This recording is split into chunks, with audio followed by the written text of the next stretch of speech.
Bueno, me da mucho gusto saludarlas,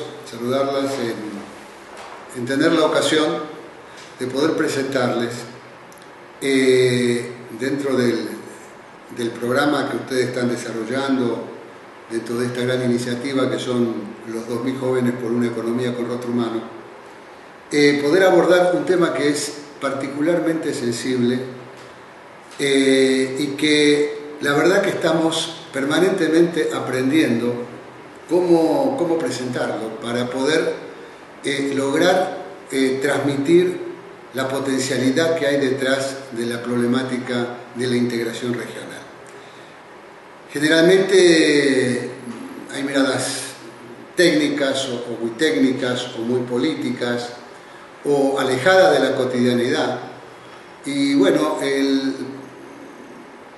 digamos, la presentación es un intento de acercarnos a que ustedes tengan para el debate, para la evaluación, para la reflexión, tengan los elementos necesarios de qué estamos hablando cuando hablamos de integración regional. Entonces, es ese desafío que vamos a intentar abordar. Si bien esta presentación puede repetirse en otros momentos y entonces esto quedar desubicado en el tiempo, pero esto está ocurriendo al día siguiente de un encuentro muy importante que ha habido entre las presidentas de Brasil y de Argentina, precisamente para debatir la actualidad, ya más incluso hasta los matices, si se va a continuar la semana próxima, del proceso de integración y de la integración, digamos, binacional entre Brasil y Argentina. A ver, el contexto. En esto vamos a ser breves porque en otras clases ustedes van a recibir ampliación sobre todos estos temas, pero es imprescindible tener por lo menos algunas pautas. Contexto, crisis mundial, fenomenal crisis. La globalización, que durante tanto tiempo se la presentó como la panacea, el objetivo, en definitiva terminó siendo algo así como un gigantesco tratado de libre comercio sin la firma soberana de los estados.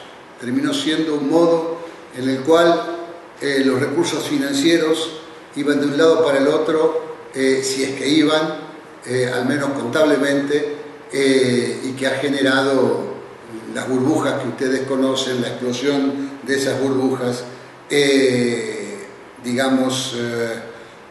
originado no solo por el fenómeno de descomposición del capitalismo salvaje, sino al mismo tiempo, como bien menciona Bernardo Klinsberg, con un tsunami ético, donde detrás de todo esto se pueden encontrar todas esas contradicciones.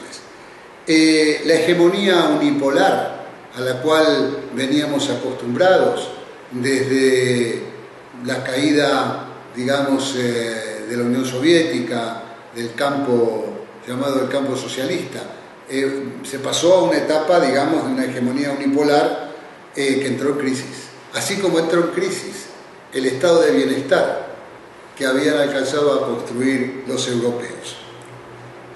¿Cómo sintetizar? Fíjense, de alguna manera podemos decir que los países desarrollados no crean empleo, no fabrican empleo. Imagínense lo que esto significa para el sistema social, para los seres humanos. No hay empleo. Todo lo que eso trae. Bueno, las cifras que en el día de hoy justamente que estamos dando esta clase, las cifras en España de desocupados alcanzaban al 27% de la población y a nivel juvenil el 57, casi el 60% de jóvenes sin trabajo. Una cosa, si uno lo trata de aterrizar. ¿Por qué digo esto? Porque normalmente las cifras a las cuales estamos acostumbrados a evaluar la situación macroeconómica, la situación económica mundial, son de tal magnitud son exponenciales y se escapan de la lógica, ¿no? Pero imagínense ustedes que 6 o 7 de cada 10 jóvenes no tienen trabajo. Es una cosa fenomenal.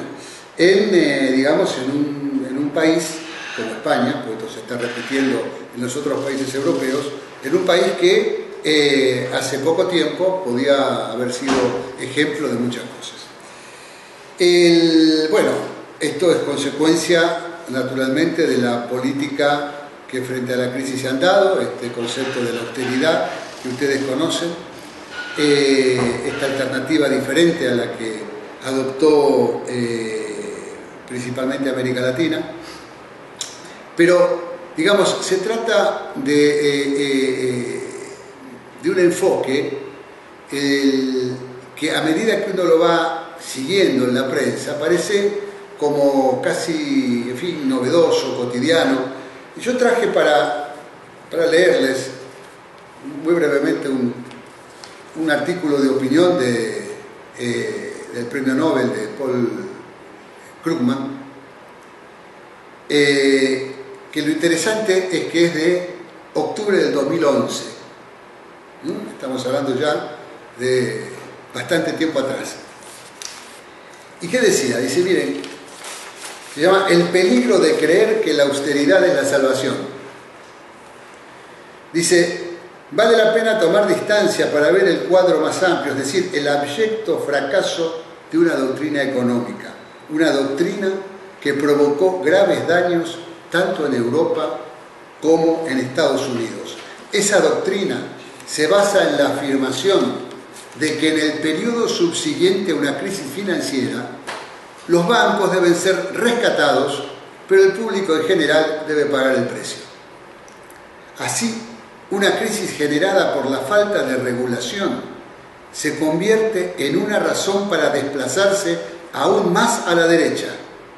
Una época de desempleo masivo, en vez de estimular esfuerzos públicos destinados a crear empleos, se convierte en una era de austeridad en la que se recortan los gastos del gobierno y los programas sociales. Esta doctrina se impuso porque, según se decía, no había alternativas, que tanto los rescates como los recortes del gasto eran necesarios para satisfacer a los mercados, y se alegaba que la austeridad fiscal en realidad crearía empleos. La idea era que el recorte de los gastos infundiría mayor confianza tanto a los consumidores como a las empresas, y esa confianza supuestamente estimularía los gastos privados más que compensar los efectos depresores de los ajustes gubernamentales. Esto lo decía Krugman en octubre del 2011. Uno lee hoy, es exactamente esto, es absolutamente exacto. Transcurre el tiempo y se sigue insistiendo en la misma orientación, viendo que cada vez se agudiza más la falta de empleo, la crisis, la huida de los europeos de Europa, una concentración notable de la economía y del manejo, de pronto fundamentalmente en un país, en Alemania, un sur europeo absolutamente desconcertado. En fin, vale la pena reflexionar sobre estas cosas porque frente a esta crisis, la primera conclusión es que para hacerle frente nadie puede solo, ningún país puede hacerle frente a la crisis solo, ni los grandes, ni los medianos, ni los pequeños. Como nadie puede solo, como no hay nación sin región hoy en día, es que los países buscan sumar sus capacidades, ver cómo incrementan sus vínculos para poder defenderse de la crisis. Es lo que nos está pasando fundamentalmente en América Latina, que venimos de 200 años de intentos, por distintas razones, cuando todos conocemos aquella época en la cual Bolívar, bueno, y tantos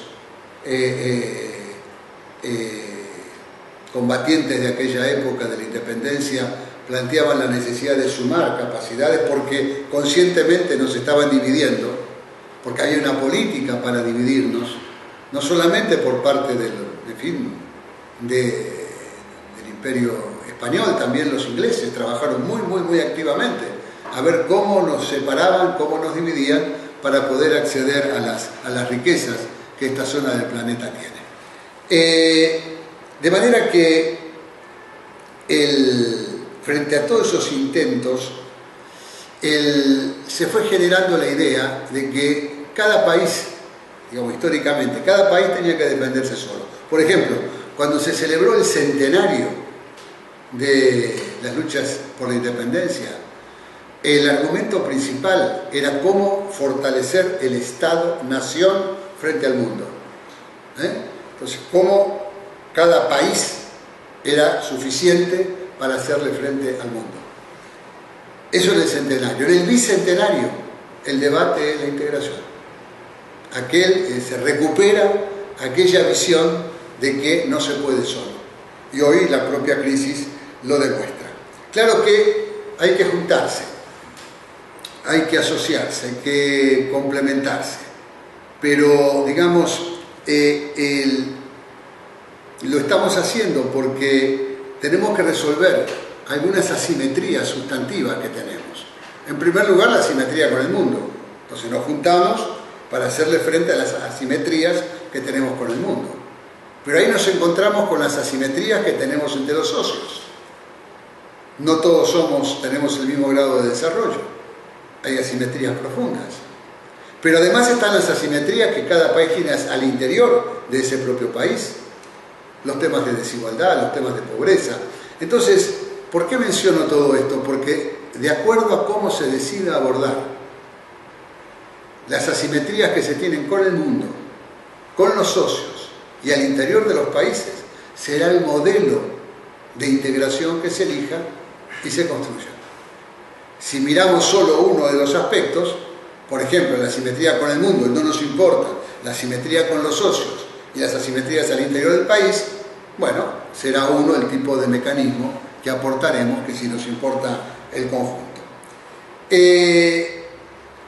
Es importante tener esto en cuenta porque, como mencionaba hace un momento, vivimos en una zona del planeta que tiene todo lo que el planeta necesita.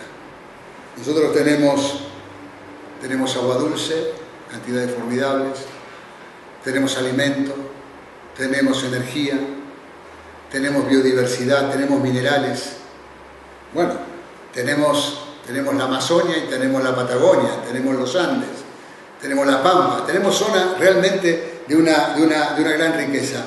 Justamente la presidenta de Brasil, Dilma Rousseff, en ocasión de la inauguración de la Embajada Argentina en Brasilia, la nueva Embajada Argentina, ella decía algunas cosas que tienen que ver con esto y que vale la pena, recordarlo. Dice Dilma Rousseff, dice, hoy inclusive estábamos haciendo una cuenta y nos damos con claridad, que estamos con otra cuenta aún. Dice, con el presidente Lula vimos que si sumamos nuestras reservas con las reservas argentinas, debemos ser el tercer o cuarto detentor de reservas internacionales del mundo. Además de eso, somos países con una gran capacidad productiva, los mayores productores de alimentos. Somos beneficiados con recursos energéticos y minerales. Tenemos, si contamos todo el agua dulce de la Amazonia, de nuestros ríos, además de los acuíferos, una proporción inmensa de agua dulce del mundo. Pero por sobre todo, tenemos conciencia hoy de que somos y lo que podemos ser.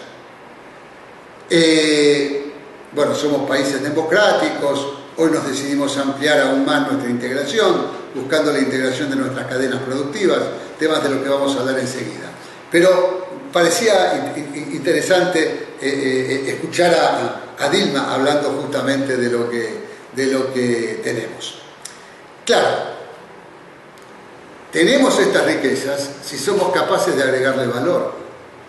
Si no somos capaces de agregarle valor, si el valor se lo agregan empresas multinacionales o extranjeras, toda esta riqueza no es nuestra. O lo que podemos obtener de ella será lo mínimo. El problema es agregar valor. Y para agregar valor necesitamos poner en tensión y en funcionamiento todo nuestro aparato productivo. Y nuestro aparato productivo, en un 97-98%, son micro, pequeñas y medianas empresas. Es decir, que el enfoque con que abordemos el trabajo con las micro, pequeñas y medianas empresas es clave para poder agregar valor a la riqueza que tenemos y poder ser de alguna manera competitivos con el mundo. Pero bajo esta realidad, yo les decía, podíamos aplicar modelos diferentes de cómo integrarnos y cómo asociarnos. Un modelo son, digamos, el llamado los tratados de libre comercio, apertura de fronteras, que entre lo que quiera y que salga lo que pueda, del cual vamos a volver, porque vamos a mirarlo con más detalle. Está el concepto de la Unión Aduanera, que es el Mercosur, que es tener un arancel externo común para defender la industrialización y una política comercial común con el resto del mundo. Eso es una Unión Aduanera. Si además le agregamos, como está previsto, la libre circulación de personas, de capitales y de servicios, tendremos ya un mercado común. Pero eso, como ustedes ven, es un concepto diametralmente distinto al del Tratado de Libre Comercio. Luego tenemos en la región otros modelos productos del propio desarrollo político, como el tema de UNASUR, que pone su acento en lo político, en la defensa de la democracia, en la construcción de un conjunto de factores que vamos a ver, pero digamos no en el modelo económico. Por eso en UNASUR comparten el espacio países que tienen tratado de libre comercio y países como los del Mercosur. De modo que esto es UNASUR. Luego está la CELAC, que es la Comunidad de Estados de Latinoamérica y el Caribe, que es de creación casi reciente, vamos a hablar del tema, pero que constituye un hecho político trascendente. Siempre hubo debate acerca de si la OEA, la Organización de Estados Americanos, que tiene en su seno a Canadá, Estados Unidos, toda América Latina y no Cuba, la CELAC tiene a toda América Latina sin Canadá y Estados Unidos y con Cuba dentro. Es más, quien hoy preside la CELAC es Cuba, lo cual implica un cambio de mirada muy significativa. Luego está el ALBA, que vamos a hablar también del tema. Está el Pacto Andino, la Comunidad Andina de Naciones. Centroamérica tiene también un acuerdo de integración, más orientado también al Tratado de Libre Comercio. El Caribe tiene sus formas también de integración. Entonces, vamos a mirar un poquito algunas cosas. Cuando nosotros estamos hablando del Tratado de Libre Comercio, tal vez el ejemplo más crudo, más ejemplificativo de un Tratado de Libre Comercio en América Latina fue el intento de los Estados Unidos y de Canadá de imponer el ALCA. El ALCA, que todos naturalmente habrán escuchado hablar y que, digamos, abortó su proceso de 10 años de construcción por parte de los Estados Unidos y de Canadá fundamentalmente, aborta en el 2005, como vamos a ver. Pero el ALCA no solamente planteaba la apertura de las fronteras y que puedan entrar y salir productos y servicios, también ponía otras condiciones que después de los combates que se dieron se fueron diluyendo en los nuevos tratados de libre comercio que se plantearon. Pero, por ejemplo, el ALCA exigía que no haya competencia desleal por parte de ningún sector con los sectores de los otros países. Ejemplo, si algún país de América Latina tenía educación pública, educación gratuita, pagada por los estados, eso era competencia desleal con las empresas privadas de salud de los otros países de Estados Unidos o de Canadá. Por lo tanto, había que desarmar el sistema gratuito de salud. Exactamente lo mismo ocurría con la educación.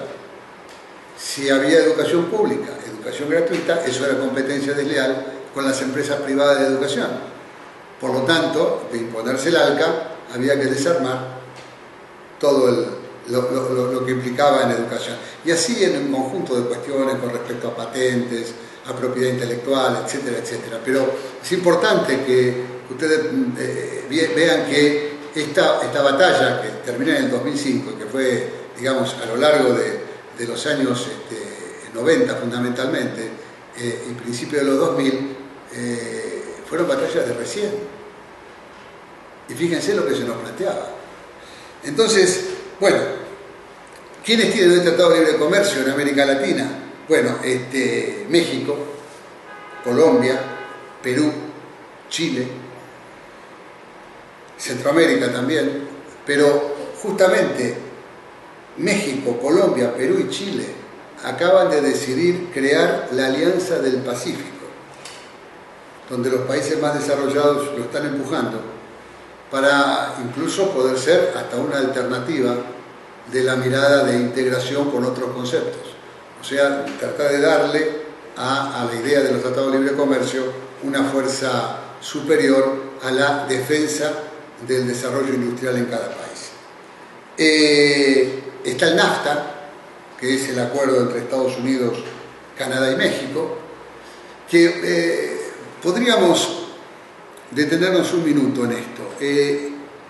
Cuando se inician las negociaciones, sobre todo el tema del NAFTA, México imaginó que su rol dentro de esta alianza con Estados Unidos y con Canadá era tener mano de obra barata y en consecuencia tener empleo a través, digamos, de las maquilas, que es, digamos, el envío a México de las partes, que se arme con mano de obra barata en México y vuelva a, digamos, Estados Unidos o Canadá, por decirlo con mucha simpleza.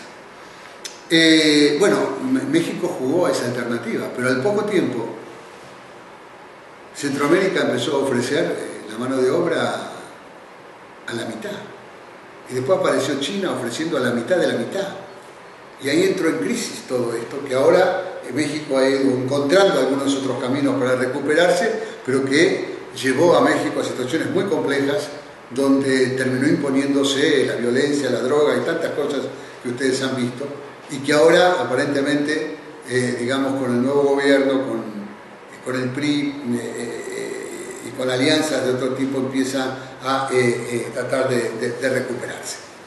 Entonces, esto para ver, digamos, en grueso el tema de los tratados de libre comercio.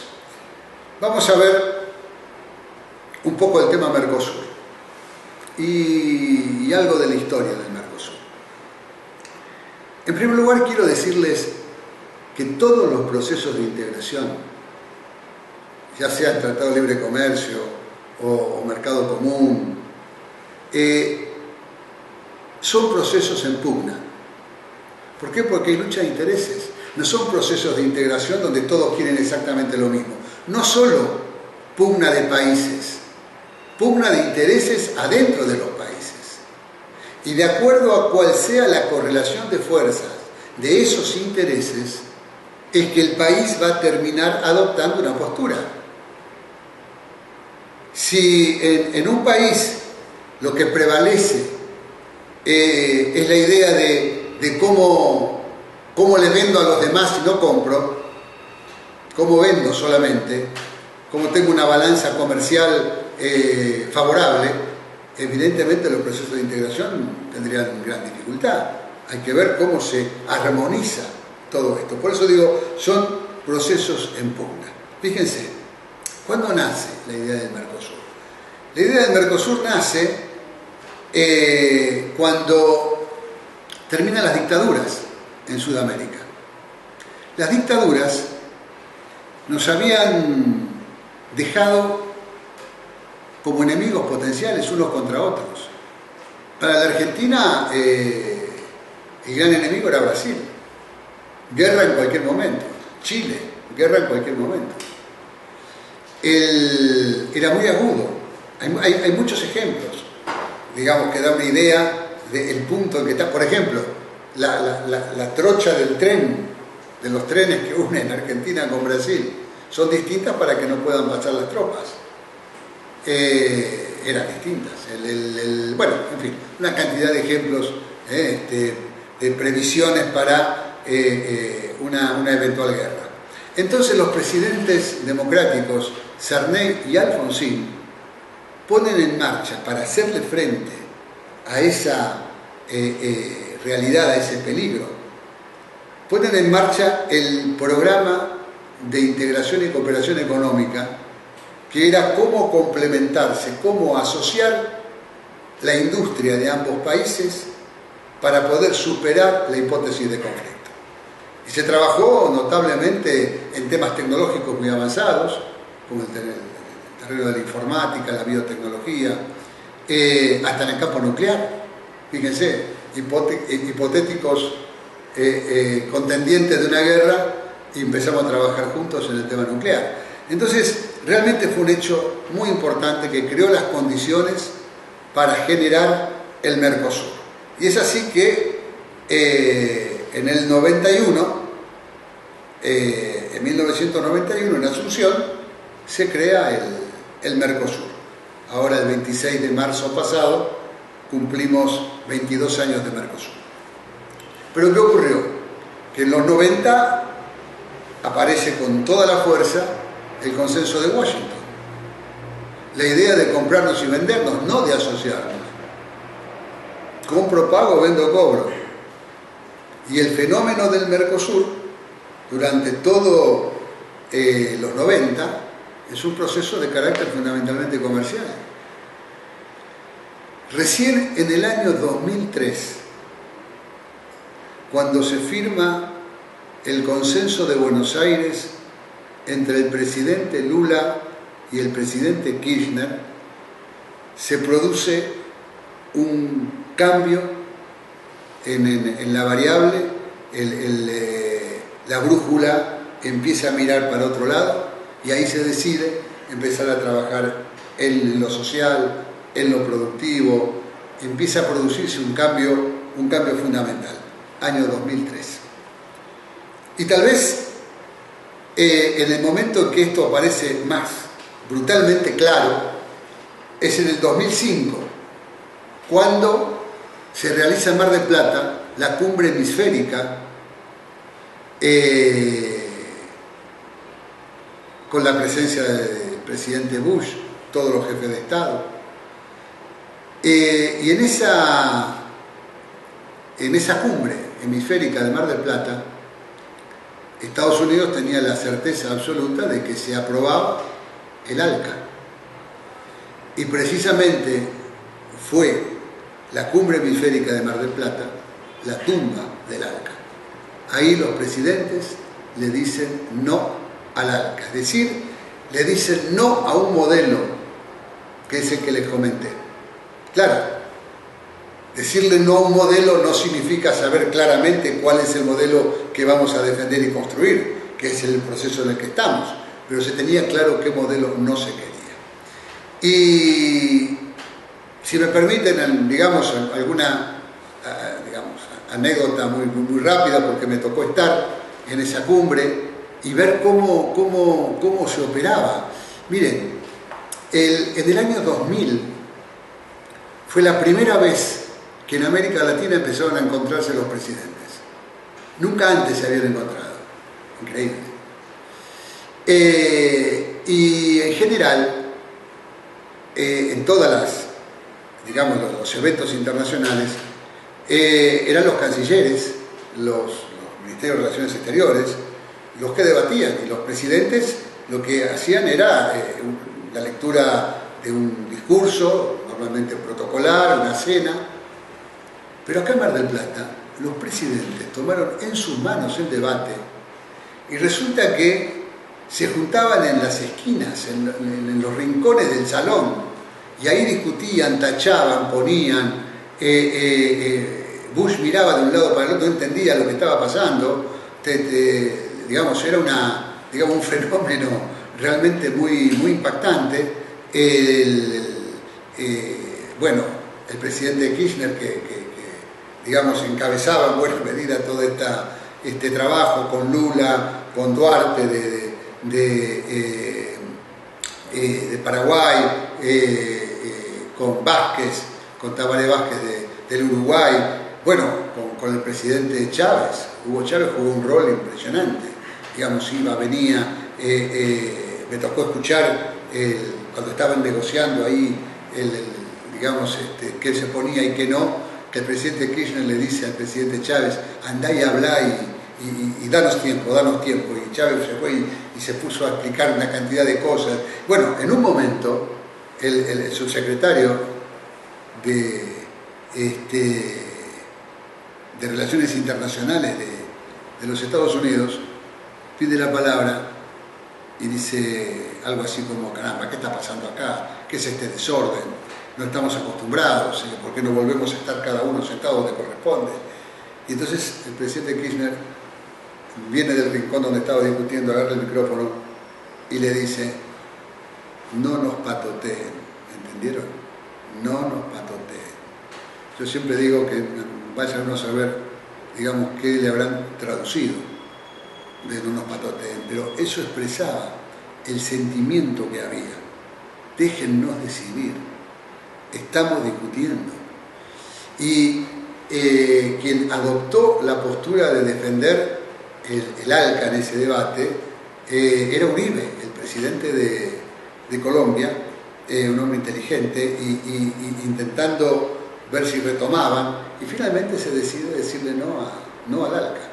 Esto fue un hecho extraordinariamente importante, pero junto al hecho de que se le dijo no al ALCA, es lo que les comentaba, los jefes de Estado tomaron en sus manos la política exterior.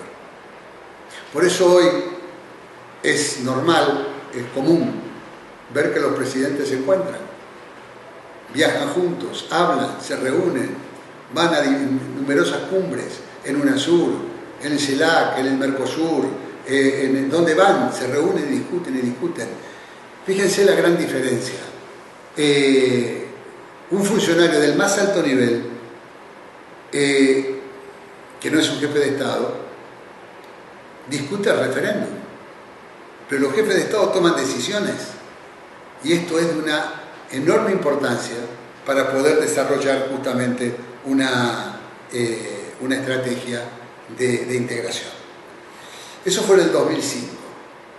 Y en el 2006, un año después, y al calor de este fenómeno, nosotros habíamos comenzado una experiencia en la Argentina a partir del 2003-2004, que fue abrir la Cancillería a la sociedad. Felizmente me tocó estar a cargo de ese tema, que fue crear el Consejo Consultivo de la Sociedad Civil de la Argentina, de poder convocar a las organizaciones sociales más diversas. Se llegaron a nuclear 1.300 organizaciones sociales, desde la Unión Industrial Argentina, pasando por la CTA, por la Federación Agraria, por el Parlamento Indígena, por los movimientos de derechos humanos, por los movimientos juveniles, etcétera, etcétera, para buscar la participación de toda esa sociedad en el fenómeno de la integración. Y uno podía imaginar que en esa heterogeneidad, en las asambleas que hacíamos en el Palacio San Martín, donde venían 500, 600 dirigentes, iba a haber conflictos, problemas. Nunca los tuvimos, porque todos eran conscientes de que estaban construyendo un espacio que no existía. Y así se crea, digamos, este gran espacio de la participación social, empiezan a venir de las embajadas de Brasil, de Uruguay, de Paraguay, a ver qué era esto, y entonces empiezan a repetirlo en sus países. Y tal es el fenómeno que en el año 2006, en la cumbre del Mercosur de julio de Córdoba, en la provincia de Córdoba, se realiza la primer cumbre social del Mercosur, convocada por nosotros, bajo una consigna: por un Mercosur productivo y social. Es decir, la sociedad, el sector sindical, la pequeña y mediana empresa, los sectores de derechos humanos, el movimiento estudiantil, las pymes, etcétera, todos planteaban: queremos un Mercosur no solo comercial, queremos un Mercosur productivo y social. Y tal es el impacto que tiene este hecho. 514 dirigentes de alto nivel de toda la región participaron, que los presidentes toman esas conclusiones y se aprueba ahí poner en marcha el primer programa de integración productiva del Mercosur y el desarrollo de un programa en lo social. Es así que hasta el día de hoy, en todas las cumbres del Mercosur, se realiza también la cumbre social, como en aquel 2006 en la provincia de Córdoba. En el 2008, 2 años después, que es lanzada esa idea de la integración productiva, de la complementación, de la asociatividad que había que poner en marcha, se aprueba en el Mercosur el programa de integración productiva del Mercosur y se crea el grupo de integración productiva del Mercosur, que empieza a partir de ahí a trabajar.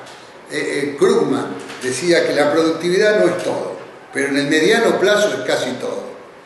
Y a decir verdad, fíjense qué situación tan particular y tan importante esta de la integración productiva, que de acuerdo al tiempo que tengamos lo vamos a desarrollar un poco más. Fíjense, como decíamos antes, nadie puede solo, hay que juntarse, hay que asociarse, pero al mismo tiempo hay que defender la capacidad productiva e industrial que tiene cada uno y defender el empleo. ¿Cómo se resuelve esta aparente contradicción de que hay que juntarse, pero cada uno tiene que defender lo que tiene? Asociándonos. Una herramienta fundamental es la integración productiva. La manera de defender nuestra producción y respetar la producción del vecino es que nos asociemos y produzcamos juntos. Defendamos los mercados y vayamos juntos a terceros mercados. Sepamos distinguir quién tiene más capacidad en un tema determinado, juntarlo con el que tiene más capacidad en el otro. Es un trabajo mayúsculo, porque hay que montar cadenas de valor con las pequeñas y medianas empresas, hay que asociar, digamos, a las grandes con las pequeñas y medianas, y no confundirnos con la división internacional del trabajo que hacen las grandes multinacionales, que deciden fabricar una parte en tal lugar porque es más barato, tal otra parte en tal otro lugar porque es más barato. Eso es división internacional del trabajo, eso no es integración productiva. Integración productiva es cuando los países conscientemente, sus sectores productivos, y por qué no de servicios también, deciden juntar sus propias capacidades para tener una competitividad mayor. Eso ocurrió en el 2008 y se tuvo mucha conciencia que para llevar adelante esto tenían que abordarse el trabajo articulado al menos de 4 sectores. El sector productivo, y no digo el sector empresario, digo el sector productivo porque son empresas y trabajadores. El sector productivo, el sector público, porque sin Estado esto es absolutamente imposible de desarrollar, porque hay que generar instrumentos públicos para facilitar ese fenómeno de asociatividad. Ya vamos a hablar de alguno de ellos. Entonces es necesario juntar el sector, como decía, el sector productivo, el sector público, el sector financiero y el sector científico-tecnológico.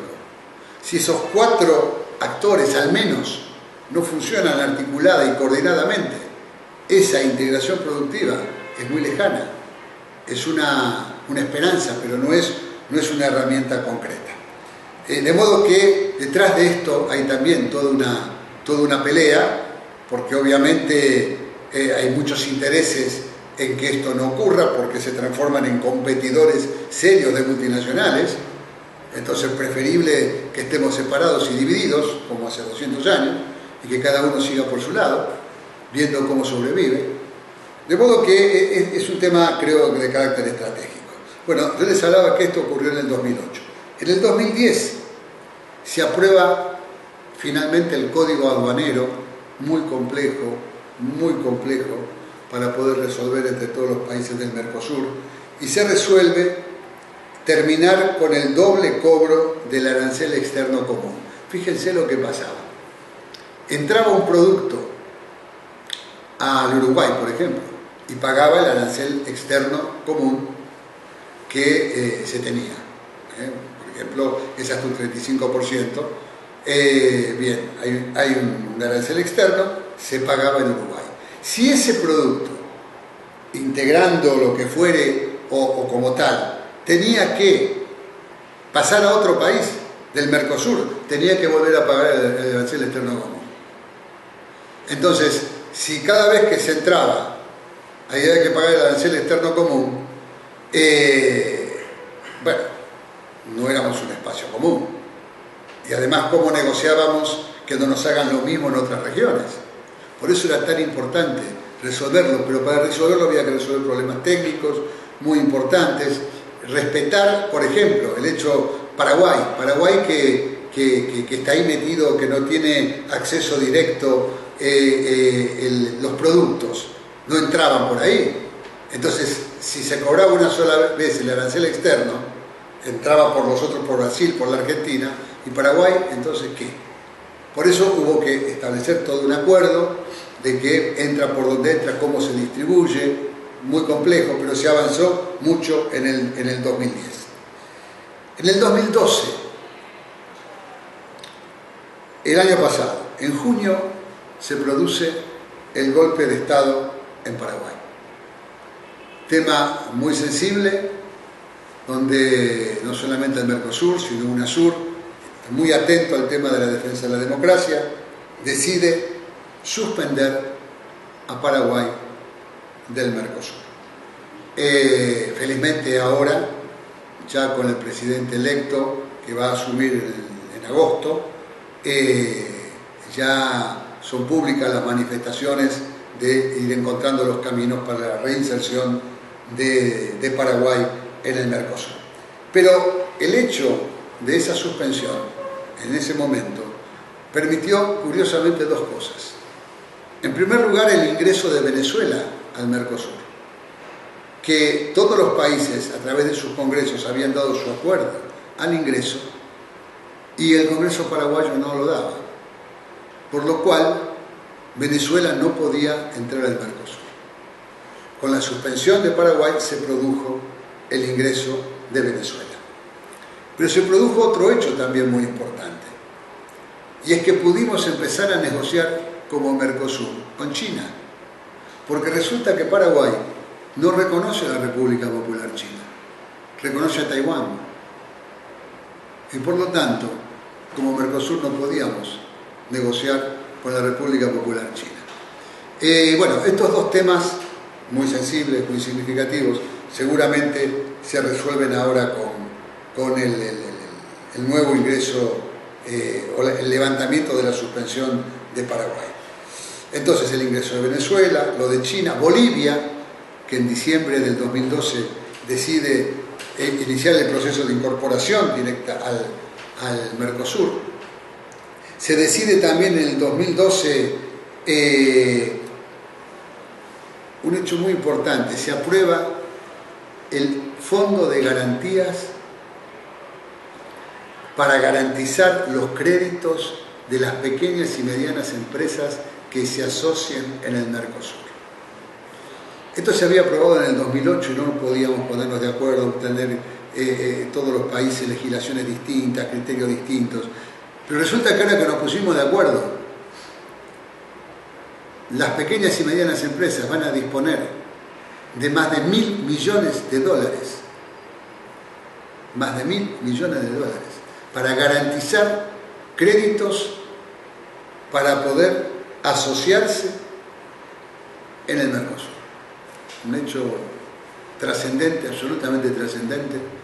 Y se llega a esa cifra porque con lo que aportan los países, como además se apalanca por 8, se llega a esta cifra que supera los 1.000 millones de dólares. Miren, muy rápidamente, en esta última cumbre, que fue la de 2012, la de diciembre en Brasilia, bueno, les decía, participación de Venezuela, la incorporación de Bolivia, se aprobó una decisión para poner en marcha un mecanismo de fortalecimiento productivo, el fondo de garantías que les mencionaba recién, se decidió una misión comercial conjunta a Shanghái, un fondo de promoción de las cooperativas del Mercosur, la red Mercosur de investigación. Se aprobó la creación de esa red con el objetivo de profundizar los vínculos institucionales entre universidades y centros de investigación de los estados parte. Un sistema integrado de movilidad académica también se aprobó. Sobre agricultura familiar, el reconocimiento de la agricultura familiar de cada país para poder trabajar en común. Se creó la categoría de patrimonio cultural del Mercosur. Bueno, se avanzó también con el tema de las cumbres sociales, se trabajó en seguridad fronteriza, en la solicitud de Mercosur de ser observador en la Alianza del Pacífico, que yo les comenté. Bueno, ¿por qué les leo todo esto? Porque en ningún lado aparece qué se decide en una cumbre del Mercosur. ¿Alguien encontró alguna vez, salvo alguna anécdota, de algún comentario que hizo alguien, de qué se aprobó en la cumbre del Mercosur? Por eso yo les menciono, digo, todas estas cosas se aprueban en las cumbres. Que ustedes digan, pero entonces el Mercosur tiene un problema de comunicación. Sí, efectivamente, tiene un problema de comunicación. Y hay que ver cómo se resuelve. A través de los medios tradicionales no se resuelve y la sociedad no se entera de qué están acordando los países y cómo se está decidiendo trabajar. De manera que es un tema muy importante, porque cuando yo digo que la sociedad conoce o no conoce, ¿de qué estoy hablando? Estoy hablando si los empresarios conocen, si los académicos conocen, si los trabajadores conocen, es decir, el conjunto de la sociedad. Si no la conocen, si solo lo conocen los que viven en frontera para hacerle frente a los problemas fronterizos que son de compleja solución y el resto vive al margen, entonces estamos en problemas. Necesitamos que la sociedad lo conozca porque, por ejemplo, necesitamos que el territorio, los clústeres, donde está la producción, tenga conciencia de la oportunidad que tiene en una provincia determinada de ponerse en contacto con un estado de Brasil o con un estado de Venezuela para poder llegar a alianzas y acuerdos. Si no, ¿cómo se construye? Porque, a ver, alguien puede decir, bueno, vamos a ver el manual. Después de lo que pasó en Europa se quemaron todos los manuales. Y no tenemos manuales, hay que construirlos. Y es en base a la experiencia que tenemos que trabajar. Y para que ustedes tengan una idea, en todo este proceso, en el Mercosur, bueno, hay un parlamento que se está buscando la manera de representatividad para que pueda entrar a funcionar. Hay un fondo, el FOSEM, el Fondo de Convergencia Estructural del Mercosur, que son 100 millones de dólares por año que se van acumulando con aporte de los países y que ahora se quiere duplicar para hacerle frente a temas de infraestructura, temas logísticos, para temas también de integración productiva. Hay un foro de gobernadores e intendentes en el Mercosur. Funciona el pago en moneda local entre Argentina y Brasil y se quiere extender. Hay un instituto social, hay mediación judicial, ahora se ha creado una figura importante que es el alto representante general. Vean, Zayat, que ustedes seguramente escucharon una clase o van a escucharla, Zayat dice que las bases de la construcción del Mercosur son la complementación productiva, la cooperación energética y la arquitectura financiera regional. Que sin esas tres cosas va a ser muy difícil que avancemos. Y lógicamente en cada una de estas tres columnas vertebrales hay obviamente intereses contrapuestos. Cuando, lo mencionaré en algún momento, pero cuando se decide crear el Banco del Sur, que fue justamente en una de esas reuniones de presidentes donde justamente el presidente Chávez dijo, bueno, caramba, a ver, le preguntaba a cada presidente, ¿dónde tienen la plata del país ustedes? ¿En qué lugar? ¿Por qué no la juntamos toda en un banco nuestro y la usamos entre nosotros? Y eso parecía lejanísimo. Bueno, finalmente se está trabajando en el Banco del Sur. Pero ¿ustedes creen que al sistema financiero tradicional, internacional, esto le resulta secundario? ¿No? Le resulta muy importante y va a hacer todos los esfuerzos para que no se concrete. Y los esfuerzos son con presiones internas y con presiones externas. Y así ocurre en cada una de las cosas. Bueno, la próxima cumbre del Mercosur es en Uruguay, a finales del mes de junio, y luego está acordado, y creemos que así va a ser, que asumirá por primera vez la presidencia pro tempore del Mercosur Venezuela. Y bueno, tendremos ahí la oportunidad de que entonces ya Venezuela pueda entrar a jugar su rol como miembro del Mercosur. Bueno, con esto quise darles, digamos, un panorama de lo que es el Mercosur.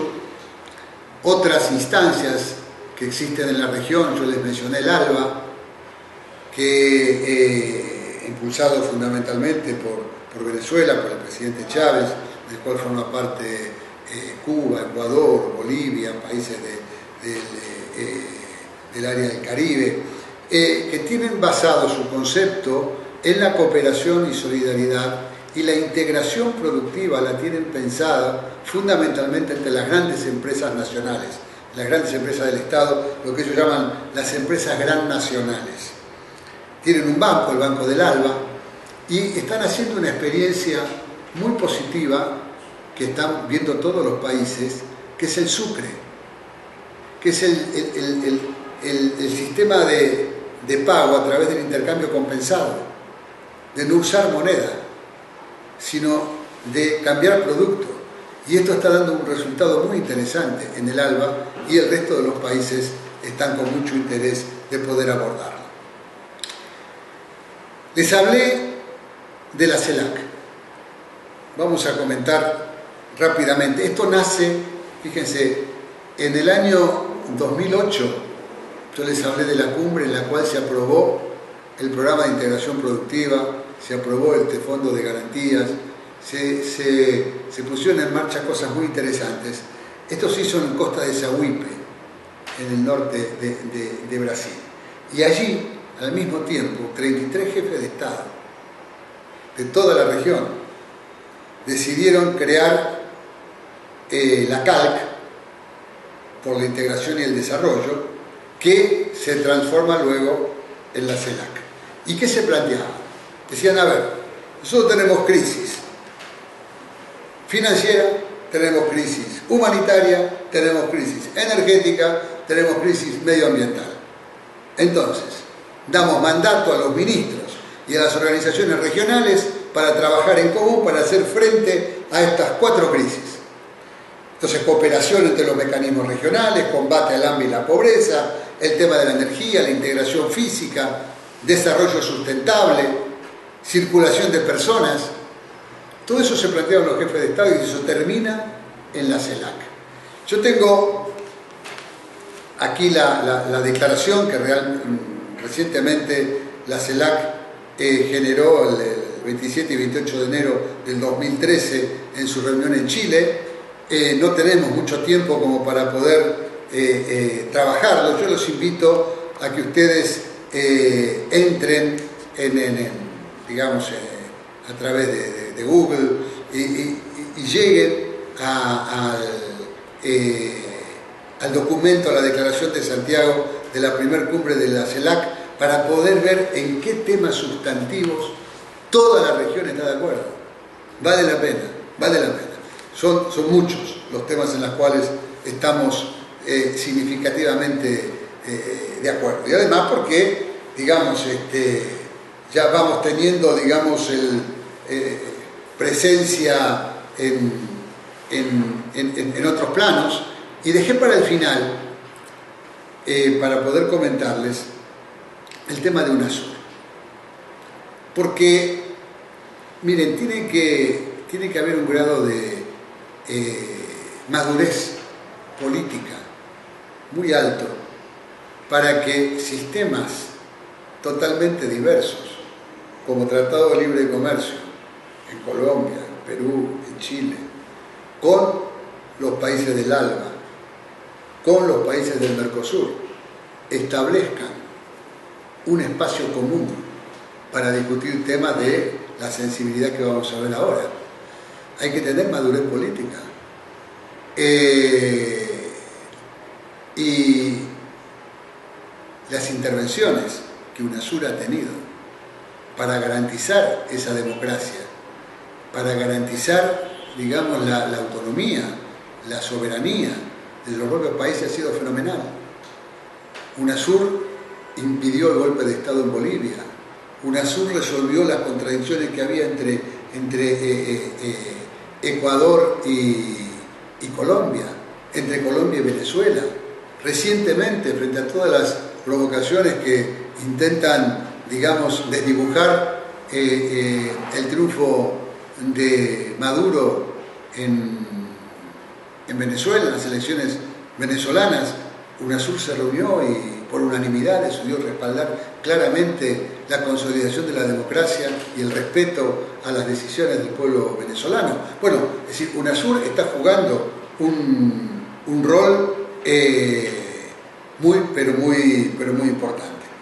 De manera que yo quisiera, digamos, el poder ahí sí presentarles cuáles son las ideas centrales.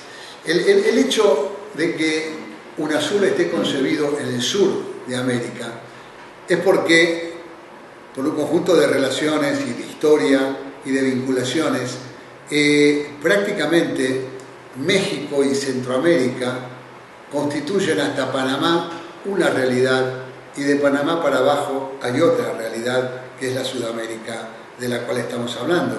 Y por eso es que se ha puesto el acento y se ha avanzado en este gran objetivo de crear una región de paz, de democracia, de diálogo, de autonomía, de tener la esperanza de que en el mundo multipolar que empieza a generarse por la crisis del mundo unipolar, Sudamérica pueda ser un polo de ese mundo multipolar. La riqueza la tenemos. Los resultados económicos y sociales que ustedes conocen y que van a ver en el desarrollo de todo el programa, que habrán visto también, indican que estamos en condiciones de poder aspirar a algo de esa naturaleza. Entonces, UNASUR empezó como la Comunidad Sudamericana de Naciones, encuentro en Bolivia, claro, imagínense, América del Sur, más de 17 millones de kilómetros cuadrados, como les decía antes, la Amazonia, la cordillera, la Pampa, la Patagonia, una población de 380 millones de personas, el 6% de la población mundial, un PBI de más de 3 billones de dólares, gobiernos elegidos democráticamente, también naturalmente con dramas estructurales que hay que abordar y por eso nos juntamos: la desigualdad, la fragmentación, las sociedades de dos velocidades, la baja calidad institucional, el empleo precario, la violencia, el narcotráfico, millones de jóvenes que necesitan otro nivel de trabajo. Bien, tenemos esa realidad que hay que abordarla, que hay que enfrentarla, que hay que transformarla, y para eso necesitamos estar juntos y no engañarnos.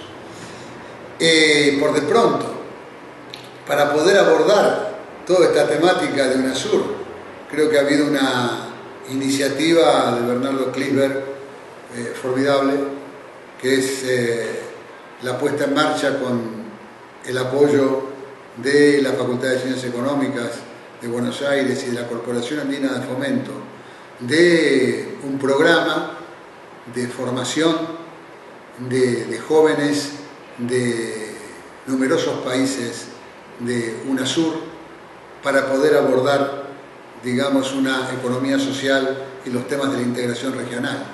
Este curso está pronto a terminar en la primera etapa, con un resultado formidable, con una participación muy interesante. Ojalá todo eso pueda profundizarse. Entonces, bueno, objetivo principal de UNASUR: construir de manera participativa, consensuada, un espacio de integración en lo cultural, en lo social, en lo económico, en lo político. Yo les decía, el diálogo político, la defensa de la democracia, la generación de infraestructura, de logística, de integración productiva, y por sobre todo este diálogo que tiene que llegar a lo cultural, porque a veces nosotros creemos que porque hablamos español o portugués, que es parecido, tenemos la misma cultura, y no la tenemos. Y tenemos que aprender a conocernos. Obviamente, cuando un francés se reúne con un alemán, sabe que necesita un intérprete. Si se reúne un venezolano o un ecuatoriano con un uruguayo, ¿para qué hace falta intérprete? Hace falta intérprete. Digamos, no en todos los países el sí es sí y el no es no. Hay cultura, hay manera de abordar, hay miles de factores que tenemos que aprender a conocernos. Y no por un tema solamente cultural, sino porque tenemos que construir este espacio común. Entonces tenemos que conocernos. Si el problema lo tenemos en la Argentina, entre las distintas provincias, entre Buenos Aires y imagínense, entre los distintos países. Por lo tanto, hay ahí un espacio enorme que hay que abordar. Yo les decía los éxitos que tuvimos con UNASUR. En este momento hay una Secretaría General que conduce, en este momento es Ali Rodríguez, digamos, hasta el mes de junio tiene la conducción, es, digamos, un venezolano muy importante, ha dirigido todo el aspecto energético, tanto en Venezuela como a nivel internacional. Es un gran secretario general. Y se verá cómo se va a seguir adelante, quiénes serán los que aborden este tema. Yo les quería, desarrollar un poco cuáles eran los principales puntos que están planteados en el Tratado Constitutivo de UNASUR. No da el tiempo. Ahí también los invito a que busquen el material, van a encontrar la esencia, el desarrollo de lo que fundamentalmente les vine planteando. Y acéptenme decirles como conclusión que si hay un mensaje que tenemos que tener claros todos, y particularmente los países con mayor desarrollo, que hoy no se trata de llegar solo y pronto, sino que se trata de llegar juntos y a tiempo. Bueno, muchas gracias, espero que les haya resultado de utilidad estos planteamientos que dan inicio a un análisis que ustedes irán haciendo de qué es la integración, cuáles son los desafíos y cuáles son los aportes que cada uno puede dar. Muchas gracias.